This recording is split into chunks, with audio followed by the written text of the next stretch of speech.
In any event, in the last 4 trial days, we have had several hours of legal calisthenics, direct examination, cross-examination, and today we also had redirect and recross.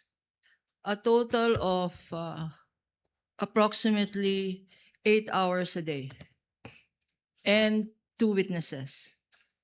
Today we are supposed to hear a subpoenaed witness, Attorney Sulaika Lopez. And after her, another witness, subpoenaed or called to appear here, Captain Belinda Bello. After hearing the two competent and credible witnesses, not expert witness, but through their credentials showed that they were competent to testify on the matters that they were asked to authenticate. After evaluating through these two witnesses 19 documentary evidence from Agent Kalilong and 45 documentary evidence from our recent witness, Attorney Lotok. And after the very clarificatory and probing questions of our senator judges, after evaluation, and not only during this 5-minute huddle,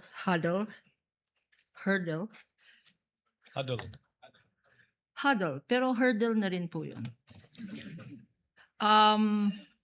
It is the wisdom of the public prosecutors as expressed through this representation that we find it totally unnecessary, redundant, and a surplusage to still present Attorney Sulaika Lopez and as well Captain Belinda Bello. Let me just state for the record the reasons why.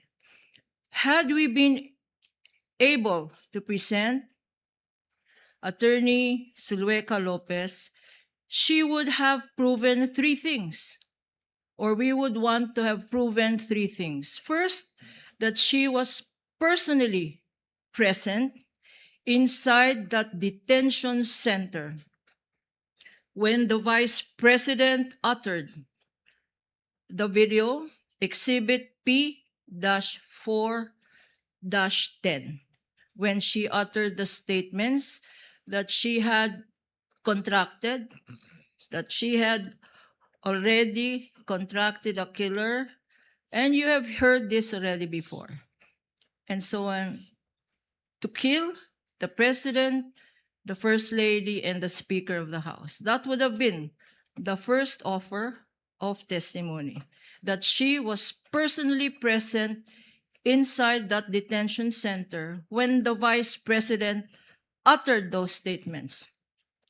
Admitted already, admitted by no less than Attorney Vinluan here, who in his closing remarks or opening remarks mentioned more than 10 times that that press conference occurred, Attorney Sulueta and the Vice President was there, and that in that press conference or a live broadcast, the Vice President did utter the statements we have heard time and again, Exhibit P-4-10. Although Attorney Vinluan says, yes, 10 times, I counted just now. I counted that the admission there as to the utterance was made 10 times. Although Attorney Vinluan did say that it is a matter of interpretation. He says that the Vice President did not act as Vice President when she made those utterances. He attempted to give a humane picture to the Vice President, that she had reacted as mother, sister, brother? No. And that she was not reacting in her capacity as vice president. But in that statement that Attorney Binluan mentioned, there was admission as to the utterances being made more than 10 times. He said, our interpretation is wrong, but again, that is left to the discretion of this court. So that was the first offer. The fact that there were utterances made in a press conference and that Attorney Sulhueca was president. No need to present Attorney Lopez for this purpose. Secondly, our second purpose was that Attorney Sulhueca Lopez was not only present, but so were other media personnel present there who heard the utterances of the Vice President. And lastly, we would have offered Attorney Sulhueca Lopez to Zulaika Lopez to confirm the authenticity and the provenance of that video. Exhibit P-4-10. Totally unnecessary because, why? Because the defense themselves used the very same video, said exhibit, in their defense when they showed Attorney Sulhueca crying and allegedly complaining about the violation of our human rights. So by their own admission, there is no question about this video. And so it is our contention, and we hereby manifest that with these admissions on file, and thank you to the senator judges for the clarificatory questions propounded.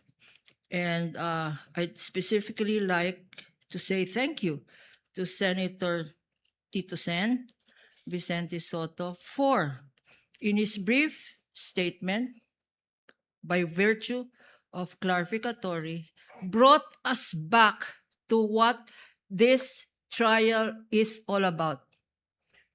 We are not a criminal court, and much time has been spent.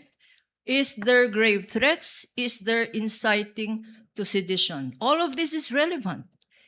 But in the context of, is it by doing these grave threats and by inciting to sedition, does it make the Vice President a violator of the Constitution?